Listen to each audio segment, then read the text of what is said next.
Hey guys, I thought I would follow up on our meeting from last week with some ideas on strategies used to motivate your team. I only need about 30 seconds to a minute with you, but I want to go over a few things to give you the best shot that you can to getting at a minimum that 50% participation so that you can stay as captains for this next season. So, how do you motivate your team to invest in our preseason workouts? First, contact them every week. I would contact them as a large group so you're not getting into one on ones, but one on ones, if you have to, you certainly can. Don't back down when they give excuses.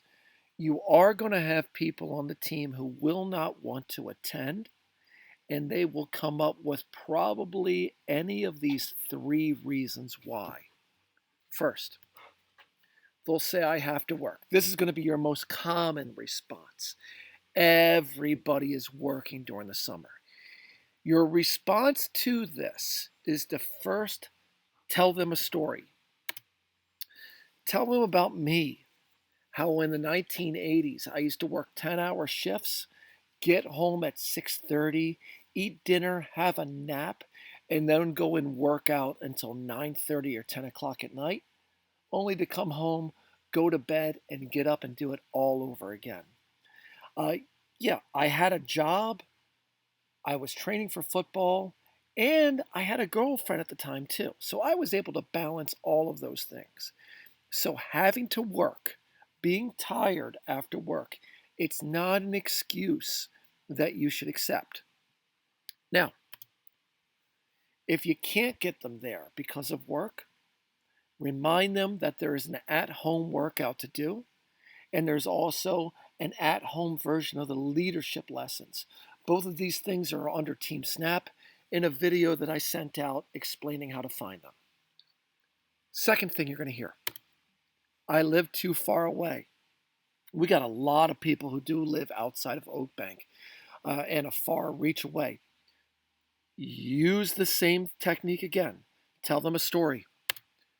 Tell them about Steve Morso. He used to hitchhike to flag football practice. I actually think that Steve used to jump the trains that come through Anola, but at least he did hitchhike his way in because attending flag football practice, and this was back during COVID, was a priority to Steve. So he found a way to make it work. If you still can't get them, remind them that there's an at home workout and an at home leadership lesson that they can do. Finally, they'll tell you that they'll be away camping, or they'll be at the lake, or they'll be on vacation. Same strategy again. Tell them a story. Tell them about Jacob Langlos running sprints at Niagara Falls. If Jacob can find the gumption to run sprints at the honeymoon capital of the world, the rest of us can find the motivation to run sprints along the lake. If you can't get that through, then you can remind them that there's an at home workout and their leadership lessons. So, those are probably the three main things that you're going to hear. And remember, tell them a story.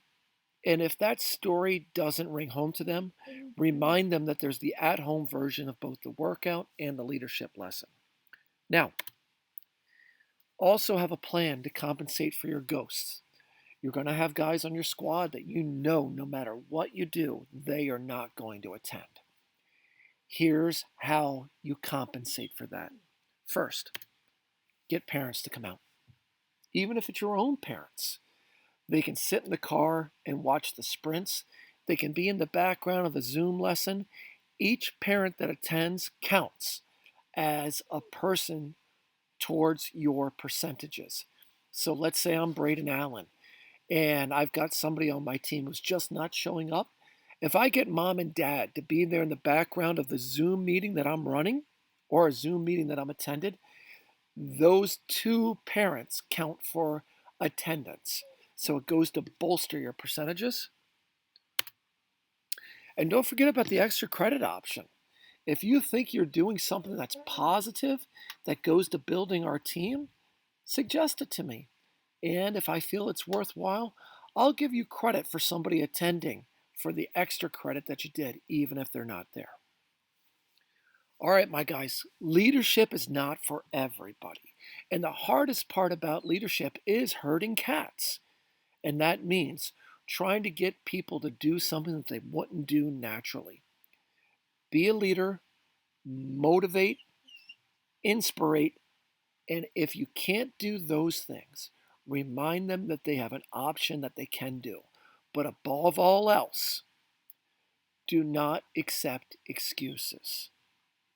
Take their excuses as if they're speaking Portuguese and you don't understand what they're saying. All right, my guys, good luck.